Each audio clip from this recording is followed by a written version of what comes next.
IPL season 19 और RCB ने एक बार फिर से ये खिताब अपने नाम किया है। बैक टू बैक 2 बार टाइटल जीत लिए हैं आरसीबी के फैंस के लिए। इससे ज़्यादा बेहतर खबर क्या हो सकती है। पूरे सीज़न के दौरान हमने आपके लिए ये आईपीएल स्पेशल पॉडकास्ट किया और आज भी हम आईपीएल में इस सीज़न 19 में क्या हाइज रहे, क्या लोज रहे, क्या नई नई कहानियां सामने आई हैं वो लेकर आए हैं। मैं हूं प्रीति दहिया, मेरे साथ हैं ताबिश हुसैन। ताबिश, बहुत स्वागत है आपका। आज सीज़न की समाप्ति पे आप मेरे साथ जुड़ रहे हैं इस पॉडकास्ट में, लेकिन हम विमल जी के साथ करते आए हैं। बहुत अच्छा लग रहा है कि आज आपने ज्वाइन किया। ताबिश खुद भी क्रिकेट खेलते हैं, क्रिकेट को फॉलो भी करते हैं। आप सबने इन्हें एंकरिंग करते हुए भी देखा है वर्ल्ड कप के दौरान भी। तो ताबिश, मैंने सोचा कि मैं आपको आज बुलाती हूँ और एज अ फ़ैन मैं आपसे जानना चाहती हूँ कि इस आईपीएल में आपके लिए सबसे बड़ा हाई पॉइंट क्या रहा है। मेरे लिए क्या प्रीति, वो तो किसी के लिए भी था। अब आप क्रिकेट अगर देखते हो, समझते हो, तो आपको पता है कि टी20 में जितने लंबे छक्के लग जाएं वो उतना एक्साइटमेंट क्रिएट कर देता है। और सूर्यवंशी जिस तरीके से खेलते हैं, मेरे ख्याल से वो तो अभी स्टार्टिंग ही आप कहिए किसी प्लेयर के लिए कि आप 1-2 सीज़न अगर खेल रहे हो आप, तो बहुत से बहुत क्या आपके बैटिंग स्टाइल को लोग जज करते हैं, आपके रन रेट को जज कर लेते हैं।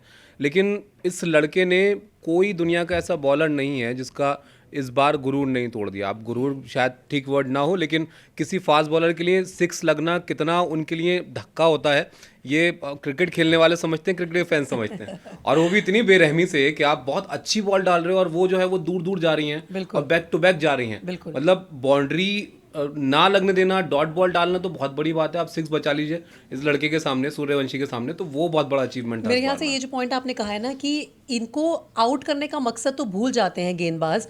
क्या होता है कि आके सबसे पहले अपने आप को बचाना होता है कि कहीं हमारी अच्छी वाली गेंद पे भी छक्का ना निकल जाए, चौका ना तो निकल ज्यादा जाए। रन नहीं बन गए इनके कि स्ट्रैटेजी गड़बड़ा गई। बॉलर्स का ध्यान इस बात पे हो कि भाई छक्का ना मार दे यार। लेकिन ये भी एक दिलचस्प बात है। ज्यादातर 15 साल का खिलाड़ी आपके सामने खड़ा है। वैसे तो ये बहुत बार होता नहीं है, अंतर्राष्ट्रीय क्रिकेट में तो होता ही नहीं है कि 15 साल का एक निडर बच्चा आपके सामने खड़ा है और जब आप उसको गेंदबाजी करने के लिए आ रहे हैं तो वो आपसे नहीं डर रहा है, आप उससे डर रहे हैं। बैक फुट पे जाना बैट्समैन के लिए अप्लाई होता है, लेकिन यहाँ पर उन्होंने सारे गेंदबाजों को बैकफुट पे डाल दिया था। शुरुआत में आपको याद होगा, हम लोग भी शायद इस बारे में बात कर रहे थे कि किसी एक बॉलर को जब बुमराह को 6 लगा तो बड़ी हाईलाइट बनी थी कि बुमराह को 6 मार दिया सूर्यवंशी ने। फिर उसके बाद धीरे धीरे जब मैच आगे बढ़े तब एक एक करके गिनती हो रही थी कि भाई ये इसको नहीं लगा, इसको नहीं लगा, इसको लगेगा नहीं लगेगा, और वो लगभग सबको मारा। मेरे ख्याल से शायद कोई बॉलर बचा है इस बार। हाँ, एक बॉलर बचा है। मैं कह रही थी वो बॉलर है जोफ्रा आर्चर, क्योंकि वो उन्हीं की टीम में और कहीं ये खबर भी आ रही थी उनको नेट्स में मारते हैं। आरआर के कैंप में वो लोग बोलते थे कि जोफ्रा को जरा छक्के लगा के दिखाओ, नेट प्रैक्टिस कर लो उस दौरान। लेकिन ये कमाल की बात है, इस 15 साल के बच्चे के अगर मैं स्टैट्स पढ़ूं, जिनके चलते कल उन्हें 5 अवार्ड्स मिले हैं पोस्ट मैच प्रेजेंटेशन में। आरसीबी का जो थोड़ा सा रंग था ना, वो कहीं ना कहीं वैभव सूर्यवंशी ने फीका कर दिया, क्योंकि उनके ऊपर सबकी नज़र थी। 776 रन उन्होंने बनाए हैं 16 इनिंग्स में। और ताबिश, ऑरेंज कैप मिलना चलिए ठीक है, वो बहुत सारे खिलाड़ियों को इनसे पहले मिल चुकी है, लेकिन स्ट्राइक रेट 237.30। ये सुना है कभी आपने? कंसिस्टेंटली 16 इनिंग्स में 200 के ऊपर का, 230 से ऊपर का स्ट्राइक रेट इन्होंने मेंटेन किया है। छक्के मारने में सबसे आगे बढ़ गए हैं, कुल मिलाकर 72 छक्के इन्होंने लगा दिए हैं, क्रिस गेल को पीछे छोड़ दिया है। और एक अनकैप्ड खिलाड़ी हैं जिन्होंने सबसे ज़्यादा रन बनाए हैं एक सीज़न में, वो खिताब भी इन्हें मिला है।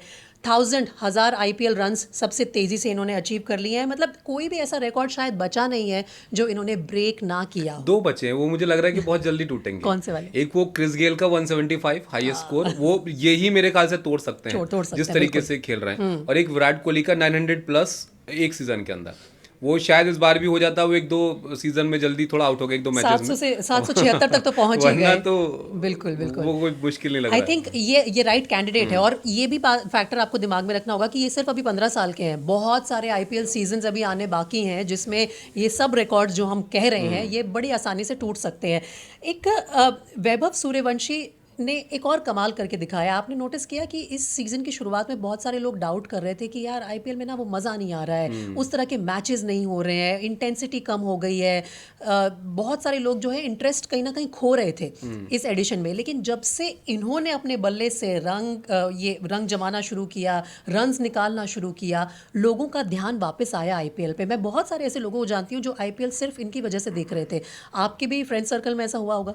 हाँ बिल्कुल। अब मैं राइट हैंड से खेलता हूँ तो मैं थोड़ा एक जर्नलिस्ट की तरह सूर्यवंशी को देख रहा था। बट हाँ, एक एक्साइटमेंट तो क्रिएट किया है इन्होंने। इनको खेलते हुए देखना ही लोगों के लिए एक आप कहिए इतने छोटे यंग एज में लर्निंग लेसन अगर आपको कोई प्लेयर दे रहा है कि आप कैसे सिक्स मार सकते हो उन बॉल्स पर जो बहुत क्वालिटी बॉल्स कही जाती ये हैं। पावर आती और कहाँ से? एग्जैक्टली कहाँ से पावर आती है भाई, वो कौन सा बैट यूज कर रहे हैं वो पता नहीं, उतने लंबे कौन लंबे सा सिक्सेस कंधा वहां यूज पर कर जा रहे रहे हैं? हैं। ऐसा मतलब 15 साल की उम्र में इतनी पावर जनरेट ये करना। पता है आपको, जब शुरुआत में पहला सीजन उन्होंने खेला था, सेंचुरी लगा दी थी, तब ये बहुत इसको लेके डिस्कशन हो रहा था कि चलिए नया नया कोई प्लेयर आता है तो उसको समझने में टाइम लगता है। अब पूरा सीजन खेलेंगे तो एक्सपीरियंस बॉलर्स हैं, वो जज कर लेते हैं आपकी वीकनेस क्या है, सौरव गांगुली को आउटसाइड पे डालते होते हैं, ऐसे बहुत प्लेयर हमने देखे हैं जिनको एनालाइज कर लिया जाता है। अभिषेक शर्मा की वीकनेस हाँ, लोगों को पता चल गई हाँ। है, उन्हें ब्रेक करना इनकी शुरू हो इनकी चुके लगी हैं। आपको ऐसी कोई वीकनेस अभी जो तो नहीं लग जिसकी रहा है। डिस्कशन चल रही हो या कुछ हो ऐसा? कुछ भी ऐसा नहीं लग रहा है। इनकी वीकनेस सिर्फ वो होती है जब वो कोई एक ओवर अगर निकल जाए जिसमें उन्होंने कोई छक्का या चौका ना लगाया हो, मेरे ख्याल से एक बॉलर के लिए वो बहुत बड़ी अचीवमेंट हो रही है। इन पे तो स्लेजिंग भी नहीं काम करेगी, स्लेजिंग भी काम नहीं उसमें आप करेगी। ज्यादा एक्साइटेड होके शॉट मारते हो तो वैसे ही मार रहे हैं भाई, जरूरत क्या है उस चीज की?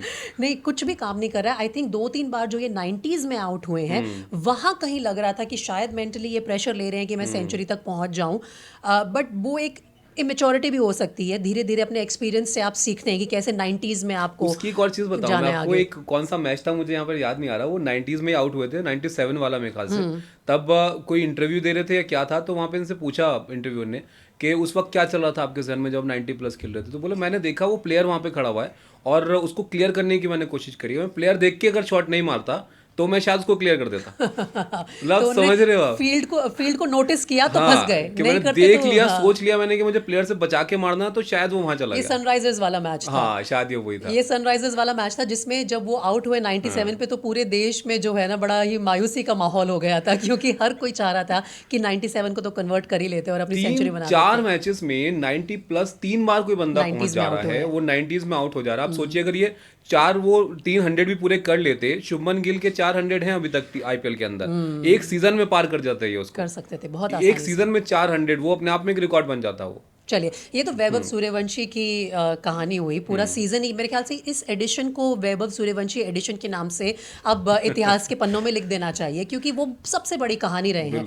इस एडिशन की। उनके अलावा कोई और ऐसा खिलाड़ी जिस पर आपका ध्यान रहा हो? एक खिलाड़ी जिसका नाम मेरे जहन में आता है, वो बिल्कुल उल्टी दिशा में आप कहेंगे, ये 15 साल के हैं, वो 36 साल के हैं।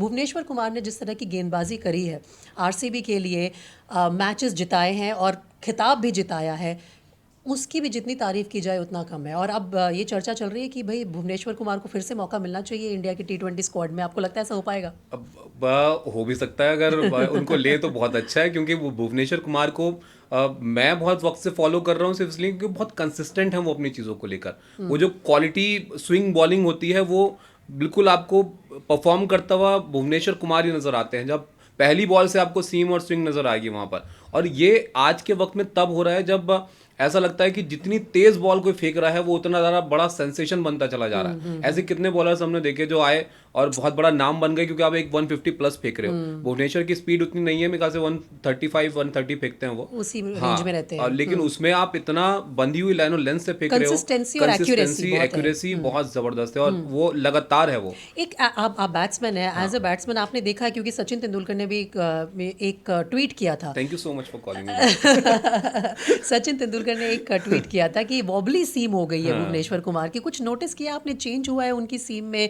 जिस तरह से वो डिलीवरी दे रहे हैं, तो जिस वजह से बल्लेबाजों ने पढ़ नहीं पा रहे हैं? मुझे लगता है कि किसी भी बॉलर को डिस्टर्ब करना किसी बैट्समैन के लिए बड़ा चैलेंज होता है। अब अगर आप किसी बॉलर को ऐसा फील करा पा रहे हो कि आपको समझ में आ रही है वो किस लाइन से बॉल फेंक रहा है, तो बॉलर का जाहिर सी बात है लाइन और लेंथ बिगड़ जाता है। लेकिन भुवनेश्वर के साथ ऐसा बहुत कम देखने को मिलता है। वो अपना जो कर रहे हैं वो कर रहे हैं, उनका गेम प्लान अपना सेट है और वो मेरे ख्याल से काम करता है कि इस बार सीजन में आप देखिए चाहे कोई भी हो, मेरे ख्याल से सूर्यवंशी को भी आउट किया उन्होंने तो आप अगर रहोगे अपने माइंडसेट के साथ तो वो दिखता है वो। तो ये तो हुए टॉप 2 ऐसे खिलाड़ी जिन्होंने सबसे ज़्यादा लाइमलाइट बटोरी है। और ऑफ कोर्स एक टीम भी हमने बात की आरसीबी के लिए, तो ये सीज़न बहुत यादगार रहेगा क्योंकि 2 बार उन्होंने अब अपने पास से ये ट्रॉफी हासिल कर ली है।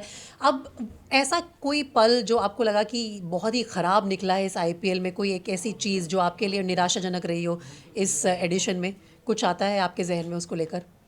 निराशाजनक मतलब किसी प्लेयर के लिए या प्लेयर या टीम कुछ भी जो आपको लगा हो कि यार ये गलत हो रहा है या ये नहीं होना चाहिए था, खराब है, कोई ऐसा पल याद आ रहा है इस एडिशन का?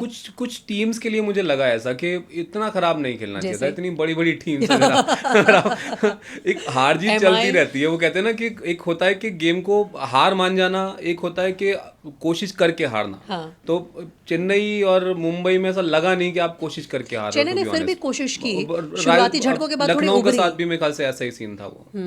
तो ये लेकिन शुरुआती झटकों के बाद चेन्नई थोड़ी सी उभरी, एमआई कहीं पे भी रिकवर नहीं कर पाई और एमआई के कैंप में बहुत सारी अलग अलग कहानियां भी आ रही हैं। लेकिन एक खिलाड़ी पर्सनली जिसके लिए मुझे काफ़ी बुरा लगा, मैं ऋषभ पंत का नाम लेना चाहूँगी, क्योंकि उन्होंने सीज़न ख़त्म होने से पहले ही रिज़ाइन भी कर दिया और लखनऊ सुपर जायंट्स ने एक स्टेटमेंट भी इशू कर दिया कि भाई हमने उनका जो इस्तीफ़ा है वो एक्सेप्ट कर लिया है, अगले सीज़न में वो हमारे कैप्टन नहीं होंगे। 27 करोड़ में 2 सीज़न खेले उन्होंने, दोनों ही सीज़न में वो परफॉर्म नहीं कर पाए हैं।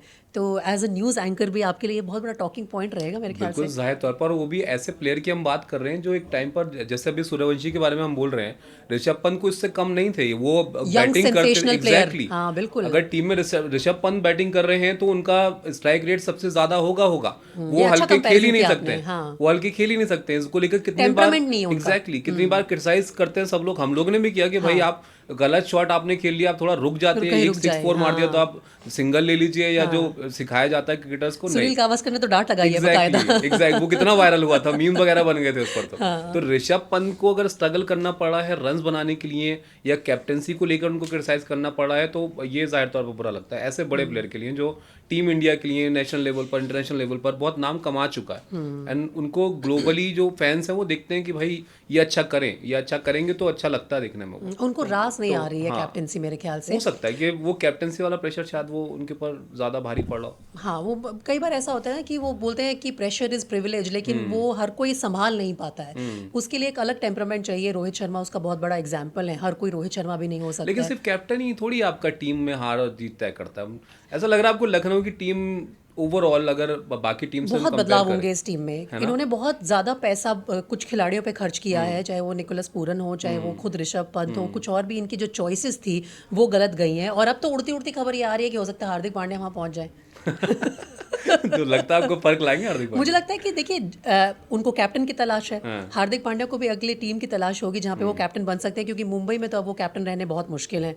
और ऑलराउंडर का जो स्लॉट एक लोअर ऑर्डर में आके फुल करते हैं हार्दिक पांड्या, उसकी जरूरत भी है लखनऊ की टीम को। लेकिन ऐसा क्यों हुआ? और पैसे की कमी है नहीं अब एलएसजी के हार्दिक पास। की बात आपने यहाँ पे कर दिया, तो हार्दिक के बारे में तो पूछा जाएगा, मतलब पूछना चाहिए कि हम मैच कहाँ आ रहे हैं? ऐसा क्यों हुआ?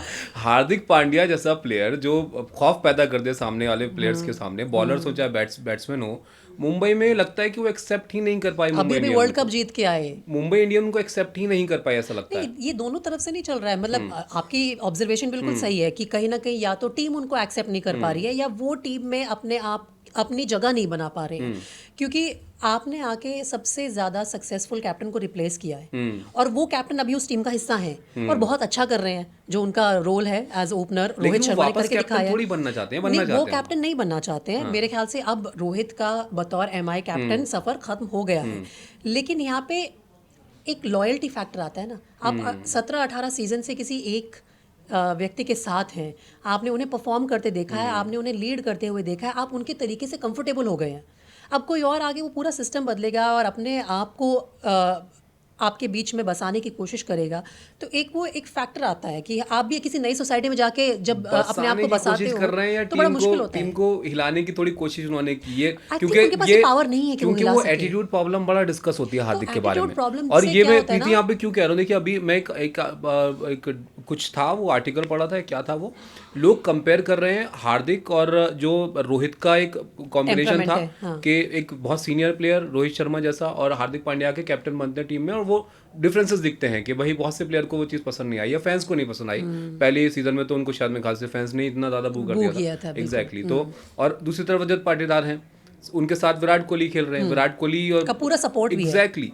तो उनका जो बॉन्ड है कोहली के साथ, वो बॉन्ड कभी रोहित और हार्दिक के साथ शायद नजर नहीं आया। तो वो एमआई में ये प्रॉब्लम हुई है। वाली थोड़ी नहीं, लेकिन दिक्कत। मैं सोचती हूँ, मैं मानती हूँ कि एमआई का ट्रांजिशन प्रॉब्लम हुआ है। देखिए सीएसके में भी धोनी ने ऋतुराज को आराम से कंधे पे हाथ रख के आगे पास कर दिया कि भैया अब आप हैं, आप संभालिए अपनी टीम को। सेम विराट कोहली ने रजत पाटीदार को पास ऑन कर दिया। हालांकि विराट कोहली रजत से पहले भी नहीं थे कैप्टन, लेकिन सीनियर खिलाड़ी का सपोर्ट पूरा था उनको। और जब कम्युनिकेट करने की बात आई अपने फैंस को, तो साफ दिख रहा था कि विराट इनके साथ खड़े हैं। लेकिन एमआई के साथ ये प्रॉब्लम आई है। आपने गुजरात के विनिंग कैप्टन को उठा के अपने साथ ले लिया क्योंकि वो अभी अभी ट्रॉफी जीत के आए हैं, और आपने अपने विनिंग कैप्टन को साइडलाइन कर दिया। और आपको याद है पहले सीजन में जब हार्दिक कैप्टन थे तो इम्पैक्ट सबके तौर पर इस्तेमाल किया गया रोहित शर्मा का। बहुत से लोगों ने कहा कि ये बेइज्जती है, ये इतने बड़े खिलाड़ी के साथ वो जायज बात फील्डिंग नहीं वाला है। एक वीडियो आपको याद वो होगा, फील्डिंग वाला जब डांट पड़ रही थी रोहित को, Exactly, रोहित शर्मा, वो नहीं पसंद आया था फैंस किसी को नहीं पसंद आया उसको था लेके वो। बहुत हम क्रिटिसाइज तो बहुत दूर बैठ के यहाँ पर टीवी पे देखते हैं, हमें नहीं हाँ। पसंद आया कि एक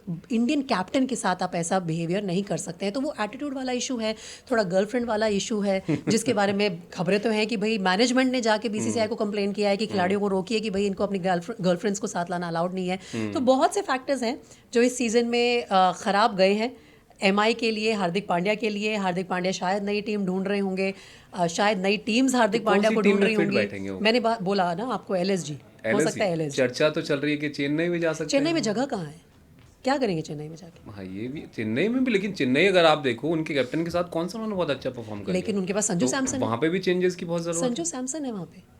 संजू सैमसन ऋतुराज खुद अगर हटेंगे तो प्रेशर में, संजू सैमसन। संजू सैमसन के साथ खुद ये वाला मसला है कि प्रेशर में जो है कई बार वो जो है वो नहीं, लेकिन सीजन में उन्होंने अच्छी रिकवरी की है। और मेरे ख्याल से सीएस के शायद एक ऑप्शन ना हो, बट बड़ी बड़ी टीम्स हैं, बड़ी बड़ी बातें हैं, बड़े बड़े पैसे इन्वॉल्व होते हैं, हमें नहीं पता कि क्या चर्चा होती है। लेकिन बहुत अच्छा लगा ताबिश आपसे बात करके।